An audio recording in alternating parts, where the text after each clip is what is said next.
Hello നമസ്കാരം. എല്ലാ ജീവൻ T V പ്രേക്ഷകർക്കും സഫലമി യാത്രയുടെ പുതിയൊരു എപ്പിസോഡിലേക്ക് സ്വാഗതം.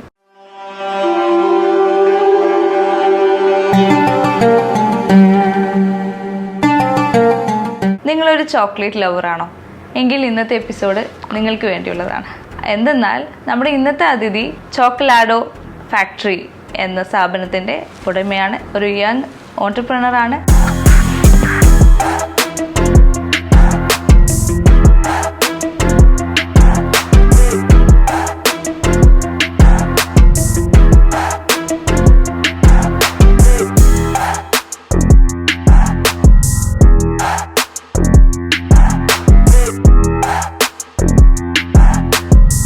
മിസ്റ്റർ ജുനൈദ് റഹ്മാനെ ഈ പ്രോഗ്രാമിലേക്ക് ഞാൻ ഹാർദവമായി സ്വാഗതം ചെയ്യുന്നു. നമസ്കാരം സർ. മലപ്പുറംകാരനാണ് അല്ലേ? മലപ്പുറം മഞ്ചേരി. അപ്പൊ നമ്മൾ ഈ ചോക്ലേറ്റ് ഫാക്ടറിയിലേക്ക് വരുന്നതിന് മുന്നേ സാറിന്റെ കുട്ടിക്കാലം അല്ലെങ്കിൽ മഞ്ചേരിയിലെ ജീവിതം എന്ന് പറയുമ്പോൾ സാറിന് എന്തൊക്കെയാണ് ഓർമ്മകൾ? ഞാനൊരു 10th വരെ മഞ്ചേരി ഉണ്ടായിരുന്നുള്ളൂ. പിന്നെ ഒരു +2 ഞാൻ കോഴിക്കോടായിരുന്നു. +2 കാലഘട്ടം കോഴിക്കോടായിരുന്നു. അത് കഴിഞ്ഞ് പിന്നെ നിലമ്പൂരായിരുന്നു. പിന്നെ ഡിഗ്രി ഹോട്ടൽ മാനേജ്മെന്റ് നിലമ്പൂർ അമൽ കോളേജിലായിരുന്നു ഹോട്ടൽ മാനേജ്മെന്റ് കഴിഞ്ഞത്. ഹോട്ടൽ മാനേജ്മെന്റ് കഴിഞ്ഞ് പിന്നെ ഞാൻ സൗദിയിലായിരുന്നു 2 വർഷം. സൗദിയിൽ 2 വർഷം കഴിഞ്ഞ് പിന്നെ ഫാദർ 2018 കാലഘട്ടത്തിലൂടെ UAE ഒരു ചോക്ലേറ്റ് ഫാക്ടറിയിലെ മാനേജറായിരുന്നു. അപ്പം സ്വാഭാവികമായിട്ടും ചോക്ലേറ്റ് ഫാക്ടറി അതൊരു പേസ്ട്രിന്റെ ഒരു പാഷനായിരുന്നു. ഹോട്ടൽ മാനേജ്മെന്റ് കഴിഞ്ഞതും പേസ്ട്രി ഒരു പാഷൻ ആയതുകൊണ്ടും എന്തോ ചോക്ലേറ്റ്സിലോട്ട് എത്തിപ്പെട്ടു. ചോക്ലേറ്റ് ലവർ അങ്ങനെ ആയിരുന്നില്ല, ഒരു പാഷനായിട്ടായി മാറിയത് ഹോട്ടൽ മാനേജ്മെന്റ് കഴിഞ്ഞ് പേസ്ട്രിയിലോട്ട്. അതൊരു ട്രെയിനിങ് പീരീഡിലാണ് പേസ്ട്രിയിലോട്ട് ഒരു ചായ വന്നത്. ഹോട്ടൽ മാനേജ്മെന്റ് ഞാൻ ഒരു ട്രെയിനിങ് സെക്ഷൻ ആണോ, ഞങ്ങൾക്ക് 3 month കമ്പൽസറി ട്രെയിനിങ് ഉണ്ട്. ആ ട്രെയിനിങ് പീരീഡിലാണ് ഒരു പേസ്ട്രി ആയിട്ടൊരു റിലേഷൻ വന്നത്. പിന്നെ ആ പേസ്ട്രിയിലോട്ടുള്ളൊരു താല്പര്യം ചോക്ലേറ്റിലോട്ടായി മാറി. ഫാദറിന്റെ ഒരു കമ്പനിയില് ഇവിടെ ഫാദർ വർക്ക് ചെയ്യുന്ന മാനേജറായിട്ട് വർക്ക് ചെയ്യുന്ന ഒരു കമ്പനിയിൽ വന്ന് ജോയിൻ ചെയ്തു. ആദ്യം പാക്കിങ്ങും കാര്യങ്ങളൊക്കെ ആയിട്ട് തുടങ്ങി. പ്രൊഡക്ഷനിലേക്ക് പിന്നെ ഇഷ്ടത്തിലോട്ടായി. പിന്നെ അത് പാഷനായിട്ടായി മാറി. അപ്പൊ ഈ ഹോട്ടൽ മാനേജ്മെന്റ് പഠിക്കണം എന്നുള്ളൊരു ആഗ്രഹം എപ്പോഴാണ് വരുന്നത്? ആ ഒരു മോട്ടീവ് എന്തായിരുന്നു? ഹോട്ടൽ മാനേജ്മെന്റ് സ്വാഭാവികമായിട്ട് എത്തിപ്പെട്ടതാണ്, ഞാനായിട്ട് ചൂസ് ചെയ്തതല്ല. പക്ഷെ എത്തിയതൊരു മിസ്റ്റേക്ക് ആയിട്ട് തോന്നിയിട്ടില്ല.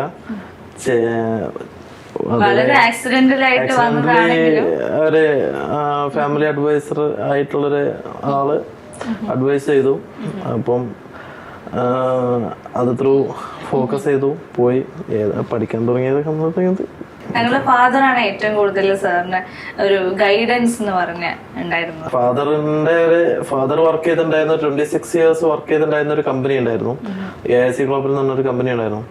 അദ്ദേഹം 26 വർഷം പ്രവാസിയായിരുന്നു. പുള്ളിയുടെ പ്രവാസത്തിന്റെ അവസാന ഘട്ടത്തിൽ പുള്ളി വർക്ക് ചെയ്തിട്ടുണ്ടായിരുന്ന ഒരു ചോക്ലേറ്റ് ഫാക്ടറിയുടെ മാനേജറായിട്ടായിരുന്നു. ആ ഒരു പൊസിഷനിലോട്ട് ഡ്യൂറിങ് എ ഷോർട്ട് ടൈം എത്തിപ്പെടാൻ കഴിഞ്ഞു എനിക്ക്. പിന്നെ അതിൽ വെച്ച് പിന്നെ എന്തോ ലക്ലി കയറി വന്നു, കുറച്ച് വർക്ക് ചെയ്തു. അവിടെ വേറെ ഒരു കമ്പനിയുടെ വർക്ക് ചെയ്തിട്ടുണ്ടായിരുന്നു. പിന്നെ 2023 സ്വന്തമായിട്ട് ചോക്ലേറ്റ് ഫാക്ടറി എസ്റ്റാബ്ലിഷ് ചെയ്തു. അങ്ങനെ ഇപ്പൊ നിലവിൽ ജെറഫിലൊരു ഫാക്ടറി ഉണ്ട്, റഷീദിലൊരു ഷോറൂമായി. 2027 ഞങ്ങൾക്ക് ഒരു 2 year പ്ലാൻ ഉണ്ട്, വിഷൻ ഉണ്ട്. ഒരു 20 outlets ഓപ്പൺ ആക്കാന്നുള്ള ഒരു പ്ലാൻ ഉണ്ട്. GCC ഓവറോൾ ചോക്ലേറ്റ് കമ്പനിയിൽ വർക്ക് ചെയ്യുന്ന സമയത്ത് സാറ് ഷെഫായിട്ടായിരിക്കണം. സാറിന്റെ പുതിയ റെസിപ്പികളൊക്കെ അവിടെ പരീക്ഷിച്ചിട്ടുണ്ട്? പരീക്ഷണം കൂടുതലും ഞാൻ ചെയ്തിട്ടുള്ളത് ഇവിടെ നിന്നാണ്. കാരണം നമുക്ക് ഒരു പാഷൻ ഉണ്ട്. കൂടുതലും ഞാൻ ഡെവലപ്പ് ചെയ്ത ഫ്ലേവേഴ്സും കാര്യങ്ങളൊക്കെ ഇവിടെയാണ് ചെയ്തിട്ടുള്ളത്. അതായത് ഇവിടെ ഫുൾ ഫ്രീഡം ആണ്. നമുക്ക് നമ്മുടേതായിട്ടുള്ള സ്ഥാപനത്തിൽ നമുക്ക് എന്ത് പരീക്ഷണങ്ങളും നടത്താം. ഒരുപാട് ഫ്ലേവേഴ്സും കാര്യങ്ങളും ഒരു 300 ഫ്ലേവേഴ്സിന്റെ ഒരു ടാർഗറ്റ് ഞങ്ങൾ വെക്കുന്നുണ്ട്. അപ്പൊ സാറിന്റെ റെസിപ്പീസില് സാറ് ഓൺ റെസിപ്പീസ് ആണെന്ന് പറയുന്നത്, അതിൽ ഹെൽപ്പ് ചെയ്യുന്ന അല്ലെങ്കിൽ കോവർക്കേഴ്സ് അല്ലെങ്കിൽ സാറിന്റെ ഫ്രണ്ട്സ് ആയിട്ടുള്ള ഷെഫുകൾ ഉണ്ടായിരുന്നു? ഷെഫ്സ് ഉണ്ട്, 3 ഷെഫ്മാരുണ്ട് എന്റെ കമ്പനിയില്. അതായത് 3 ഷെഫില് ഒരാൾ എന്റെ കൂടെ തന്നെ പഠിച്ച ഒരാളാണ്. ഹോട്ടൽ മാനേജ്മെന്റ് കഴിഞ്ഞിട്ടുള്ള നൗഫൽ എന്ന് പറഞ്ഞിട്ടുള്ളതാണ്. പിന്നെ ഒരാൾ എൻ്റെ കസിനാണ്, നസീഫ് എന്ന് പറയും. പിന്നെ എൻ്റെ കൂടെ തന്നെ കുറച്ച് വർഷങ്ങളായിട്ട് വർക്ക് ചെയ്യുന്ന ഒരു റമീൽ എന്ന് പറഞ്ഞിട്ടുള്ള ഒരു ഫിലിപ്പീനിയാണ്. അപ്പം ഇവര് സുഹൃത്തുക്കളും ബന്ധുക്കളും തന്നെയാണ് കൂടുതലും കമ്പനി റൺ ചെയ്തുകൊണ്ട് പോകുന്നത്. സാർ ആദ്യമായിട്ട് ട്രൈ ചെയ്ത റെസിപ്പി എന്തായിരുന്നു? വിജയിച്ച റെസിപ്പി എന്തായിരുന്നു? അതിപ്പോ നമ്മൾ കമ്പനിയിലൂടെ സപ്ലൈ ചെയ്യുന്നുണ്ടോ? ഓരോ ഫ്ലേവേഴ്സിനും പിസ്താഷ്യോ നിങ്ങൾ ഒരു 10 പിസ്താഷ്യോ കുനാഫ കഴിച്ചു കഴിഞ്ഞാൽ 10 ഫ്ലേവർ ആയിരിക്കും, 10 ടേസ്റ്റ് ആയിരിക്കും. നമ്മുടെ പിസ്താഷ്യോ കുനാഫ ഈ നിങ്ങൾക്ക് ഈ പ്രീമിയം ഔട്ട്ലെറ്റ്സുകളെല്ലാം അത്യാവശ്യം കിട്ടാൻ ചാൻസ് ഉണ്ട്. അത് നമ്മുടെ അഡ്നോക്ക് പോലുള്ള സ്റ്റേഷനിൽ പ്രീമിയം സ്റ്റേഷനുകളിലൊക്കെ ചോക്കലാഡോയുടെ പിസ്താഷ്യോ കുനാഫ എല്ലാം അവൈലബിൾ ആണ്. ഈവൻ ഞങ്ങൾക്ക് ഒരു 5 ബ്രാൻഡ് ഉണ്ട്. ആ 5 ബ്രാൻഡിലെയും പിസ്താഷ്യോ കുനാഫ 5 ടേസ്റ്റ് ആണ്. അത് ഞങ്ങൾ തന്നെ ഒരു കോൺസെപ്റ്റ് ആണത്. ഇപ്പൊ കറന്റ് ചോക്കലാഡോ ഫാക്ടറി ആണ് ഉള്ളതെങ്കിലും ബാക്കി ഔട്ട്ലെറ്റ്സിന്റെ വർക്ക് നടന്നുകൊണ്ടിരിക്കുകയാണ്. ചോക്കോ ക്രാഫ്റ്റും ഉണ്ട്. ചോക്കോ ക്രാഫ്റ്റ് ഉണ്ട്. ഞാൻ ആദ്യം ചെയ്തിട്ടുണ്ടായിരുന്നത് ഒരു ഗ്രൂപ്പിനകത്ത് 5 ബ്രാൻഡുകൾ ഓൾറെഡി എസ്റ്റാബ്ലിഷ് ചെയ്തിട്ടുണ്ട്. ആ എസ്റ്റാബ്ലിഷ് ചെയ്തത് ഇനി ഓരോ കമ്പനിയാക്കി മാറ്റണം. അപ്പം ഇതാണ് ഈ 2 ഇയറിനകത്ത് എനിക്കുള്ള ടാസ്ക്. ഇപ്പം ഈവൻ ചോക്കലാഡോ ഫാക്ടറി ഓൾറെഡി റണ്ണായി, ചോക്കോ ക്രാഫ്റ്റ് ഓൾറെഡി റണ്ണായി. ഇനി ബെൽജിക്ക, കസാബൈറ്റ്, അലാലിയ ഇതെല്ലാം ഓൾറെഡി പ്രൊഡക്ട്സുകൾ മാർക്കറ്റിലുണ്ട്. ഈവൻ ഈ കസാബൈറ്റ് എന്ന് പറയുന്ന പ്രൊഡക്റ്റ് ആയാലും ബെൽജിക്ക, അലാലിയ എന്ന് പറഞ്ഞ പ്രൊഡക്റ്റുകളെല്ലാം മാർക്കറ്റിൽ ഓൾറെഡി ഉണ്ട്. അതൊരു കമ്പനി ആക്കി എസ്റ്റാബ്ലിഷ് ചെയ്തിട്ടില്ല. അത് ചോക്കലാഡോയുടെ അണ്ടറിൽ പോകുന്ന ഒരു ബ്രാൻഡായിട്ട് മാത്രമേ ഇപ്പൊ നിലവിൽ ചെയ്യുന്നുള്ളൂ. അപ്പൊ മൊത്തം 5 ബ്രാൻഡുകളാണ്. Choco craft, ചോക്കലാഡോ, കസാബൈറ്റ്, അലാലിയ, ബെൽജിക്ക. ബെൽജിക്ക എന്നുള്ളത് ഒരു കഫേ കോൺസെപ്റ്റ് ആണ്. അപ്പൊ ടോട്ടൽ എത്ര എംപ്ലോയീസ് ഉണ്ട് ഇപ്പൊ സാർ? 70+ ഉണ്ട്. 70+ എംപ്ലോയീസ് ഉണ്ട്. 24/7 വർക്ക് ചെയ്യുന്ന ഫാക്ടറിയാണ്. അത്യാവശ്യം മോഡേൺ ടെക്നോളജി യൂസ് ചെയ്യുന്ന മെഷീൻസും കാര്യങ്ങളെല്ലാം ഉണ്ട്. ഹോൾസെയിലും റീറ്റെയിലും ചെയ്യുന്നുണ്ട്. അത്യാവശ്യം നല്ല രീതിയിൽ ഹോൾസെയിൽ ചെയ്യുന്നുണ്ട്. ഫസ്റ്റ് ഔട്ട്ലെറ്റ് വരുന്നത് ആദ്യമായിട്ട് തുടങ്ങിയ ചോക്ലേറ്റ് ഫാക്ടറി അജ്മാനിലായിരുന്നു. അപ്പൊ ഇത് സ്റ്റാർട്ട് ചെയ്യുമ്പോൾ ഒരുപാട് ചാലഞ്ചസ് ഓഫ് കോഴ്സ് ഉണ്ടാവും, കോമ്പറ്റീറ്റേഴ്സ് ഉണ്ടാവും. അപ്പൊ ഇതിന്റെ ഒരു ബിഗിനിങ് സ്റ്റേജിൽ സാർ ഫേസ് ചെയ്ത സ്ട്രഗിൾസ് എന്തൊക്കെയായിരുന്നു? ചോക്ലേറ്റ് ഫാക്ടറിയുടെ ഒരു തുടക്കം എന്ന് പറയുന്നത് ഒരു 4 പേരും ചെറിയൊരു ചുമരും 4 പേരും ഒരു മെഷീൻ മാത്രമായിരുന്നു.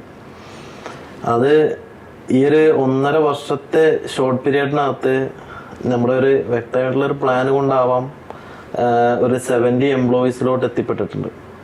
70 എംപ്ലോയീസും അത്യാവശ്യം ഒരുപാട് ടെക്നോളജി യൂസ് ചെയ്ത മെഷീൻസും കാര്യങ്ങളെല്ലാം ആയിട്ടാണ് ഇപ്പം ഫാക്ടറി റൺ ആയിട്ടുണ്ടാകുന്നത്.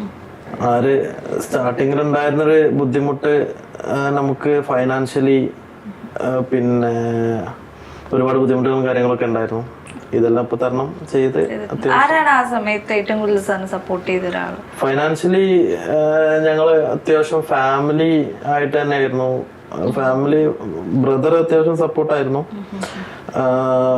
പിന്നെ ഫ്രണ്ട് സർക്കിളും കാര്യങ്ങളൊക്കെ ആയിട്ട് തന്നെ ഫണ്ടിങ്ങും കാര്യങ്ങളൊക്കെ അത്യാവശ്യം നന്നായിട്ട് ചെറിയ ബഡ്ജറ്റിൽ തുടങ്ങിയ കമ്പനി ആയിരുന്നു.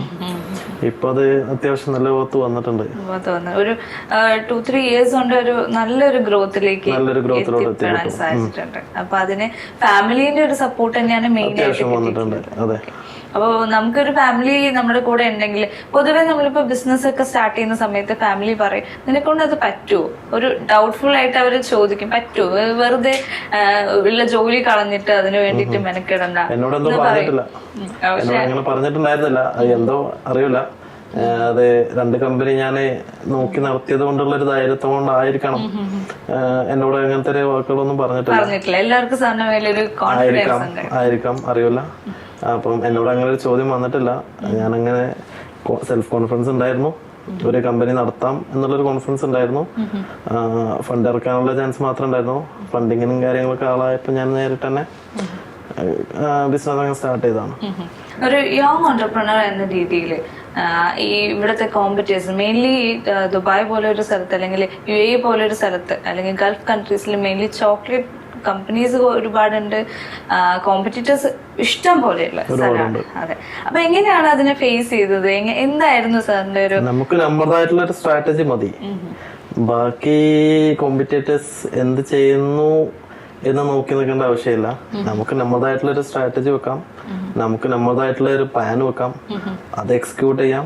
അത് എക്സിക്യൂട്ട് ചെയ്യാമെന്നുണ്ടെങ്കിൽ പിന്നെ ഇതിന് വേറെ ചലഞ്ചസും കാര്യങ്ങളും നോക്കേണ്ട ആവശ്യമില്ല. ആവശ്യം. മെയിൻലി ക്വാളിറ്റി മെയിൻറ്റെയിൻ ചെയ്യാം, കൺസിസ്റ്റൻസി ചെയ്യാം. ഈ ഒരു ഇങ്ങനെ പോയി കഴിഞ്ഞാൽ കുഴപ്പമൊന്നുമില്ല. ഈവൺ എത്ര കോമ്പറ്റേറ്റേഴ്സ് ആണെന്നുണ്ടെങ്കിലും നമുക്ക് നമ്മുടേതായിട്ടുള്ള സ്റ്റാൻഡ് നിന്ന് പോയി കഴിഞ്ഞാൽ തന്നെ കൺസിസ്റ്റൻസി അതെ. സാറിന്റെ ഫാദറിന്റെ പേരെന്താണ്? ഫാദർ അബ്ദുറഹ്മാൻ. മദർ ഖൈറുന്നീസ. അമ്മ ഒരു ഹൗസ് വൈഫ് ആണോ? ഹൗസ് വൈഫ് അല്ല, കൗൺസിലറാണ്. മഞ്ചേരി മുനിസിപ്പാലിറ്റി കൗൺസിലറാണ്. ആ ഒരു ചൈൽഡ്ഹുഡ് തൊട്ട് ഇവിടം വരെ എത്താനായിട്ട് കൂടെ നിന്ന് സപ്പോർട്ട് ചെയ്തു.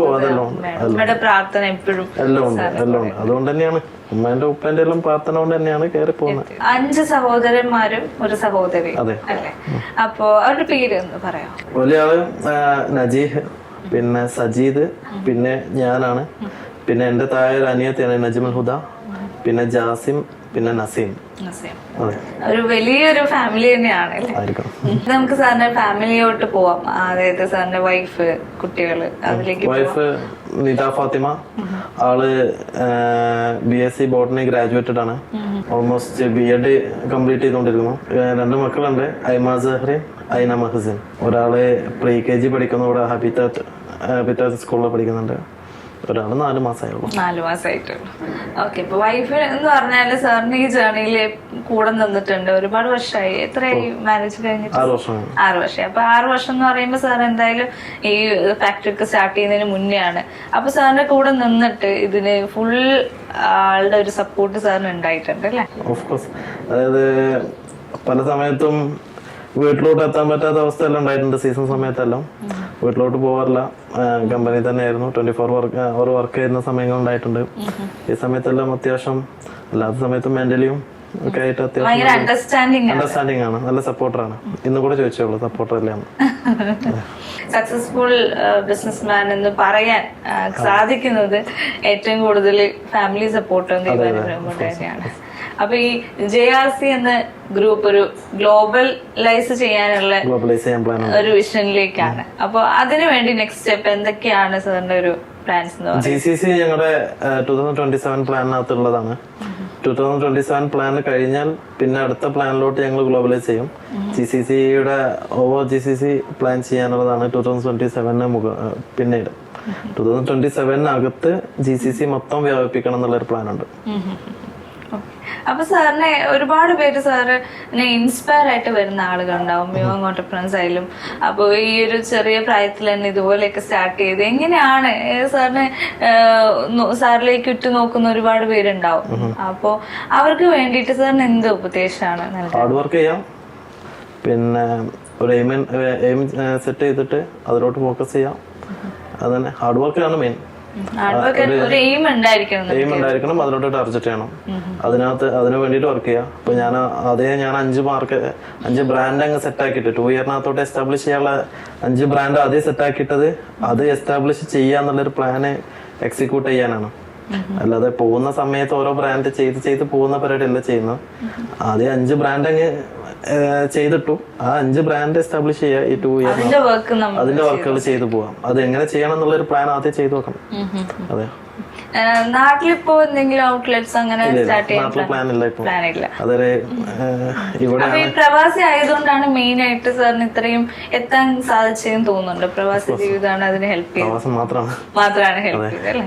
അപ്പൊ ഇവിടുത്തെ ഭരണാധികാരികൾ എത്രത്തോളം ഇതിന് ഹെൽപ്പ് ചെയ്തിട്ടുണ്ട്, അല്ലെങ്കിൽ അവര് എത്രത്തോളം ഇൻഫ്ലുവൻസ് ചെയ്തിട്ടുണ്ട്? ഇവിടുത്തെ ഭരണാധികാരികൾ ഇൻഫ്ലുവൻസ് ചെയ്യുന്നത് കൊണ്ടാണ് ഇവിടെ അത്രയും ബിസിനസ്സുകൾ പൊങ്ങി വരുന്നത്.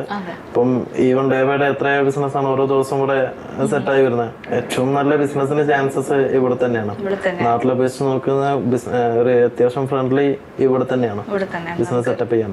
എല്ലാ രീതിയിലുള്ള ഹെൽപ്പ് ഇവിടെ നമുക്ക് കിട്ടും. നന്നായിട്ടുണ്ട്. ഇനിയും മുന്നോട്ട് പോട്ടെ സാറിന്റെ വിഷൻ, ഗ്രൂപ്പ് ഗ്ലോബലൈസ് ചെയ്യാനുള്ള ഒരു വിഷൻ നടക്കട്ടെ എന്ന് ആശംസിക്കുന്നു. ദൈവാനുഗ്രഹങ്ങൾ ഉണ്ടാവട്ടെ എന്ന് ആഗ്രഹിക്കുന്നു.